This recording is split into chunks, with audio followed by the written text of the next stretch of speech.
के प्रति आप? हम लोग लड़ाई में हैं, अब देखते हैं। मैं कॉन्फिडेंट हूँ कि जो भी सुल्तानपुर चुनेगा अच्छा ही होगा।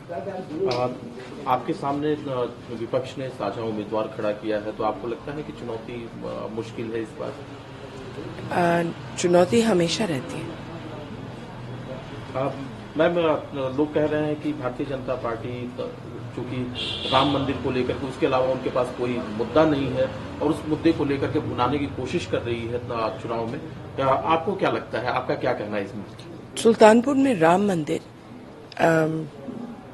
इशू नहीं है, लोगों के दिलों में है, लेकिन ये इशू नहीं है। यहाँ तो तरक्की का ही मामला है।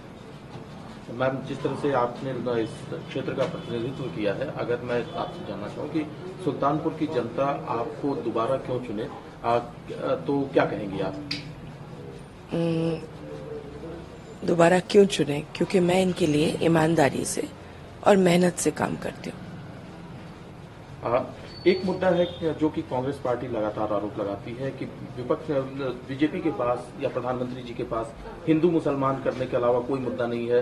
वो कह रहे हैं कि विकास का मुद्दा ही नहीं, इसीलिए प्रधानमंत्री जी हर मंच से हिंदू मुसलमान की बातें कर रहे हैं। आपका क्या कहना है इस बारे में, ये जो आरोप लगाए गए हैं? यहाँ नहीं है ये मुद्दा, यहाँ नहीं है। और राष्ट्रीय स्तर पर मैम, उसके बारे में मैं कुछ बोलना नहीं चाहती हूँ, लेकिन बहुत सारे मुद्दे हैं विकास के, और वो विकास के मुद्दे ही हम इस्तेमाल करते हैं यहाँ। जो घर मिले हैं, जो राशन मिले हैं, शौचालय मिले हैं, किसान निधि मिला है, ये बहुत बड़े फैक्टर हैं। सुल्तानपुर में अगर बात करें तो कौन कौन से ऐसे कार्य हुए हैं जिन पर कि खास तौर से ध्यान दिया जाना चाहिए जब लोग वोट करने जाए तो? एक तो कि न्याय यहाँ हम लोग बहुत जल्दी मदद करते हैं लेने में यहाँ।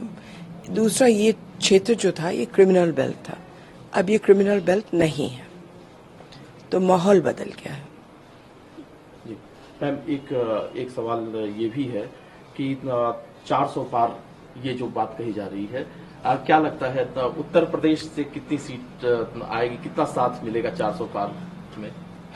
बेटा, मैंने उत्तर प्रदेश का एनालिसिस किया ही नहीं। इलेक्शन में मैं बिल्कुल अपनी नजर रखती हूँ सुल्तानपुर पर। सुल्तानपुर निकल आएगा।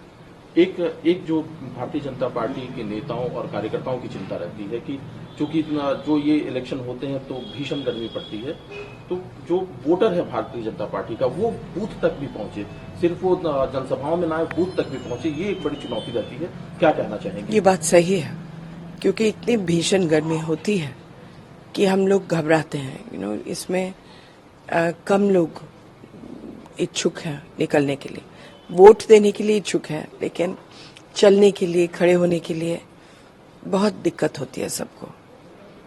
महिला वर्ग का भी प्रतिनिधित्व चूंकि आप करती हैं, तो जो इस क्षेत्र की जो महिला वोटर हैं उनको आप क्या मैसेज देना चाहेंगे? क्या मैसेज दूं उनको? हमने उनके लिए बहुत प्रयास किया है, और जो उनको पक्के घर मिले हैं प्रधानमंत्री की योजना से, वो एक बहुत बड़ा लाभ है। इसमें कोई जाति धर्म नहीं? यहाँ नहीं, यहाँ जाति धर्म विपक्ष ने करने की कोशिश की है, लेकिन लगभग ना बराबर है।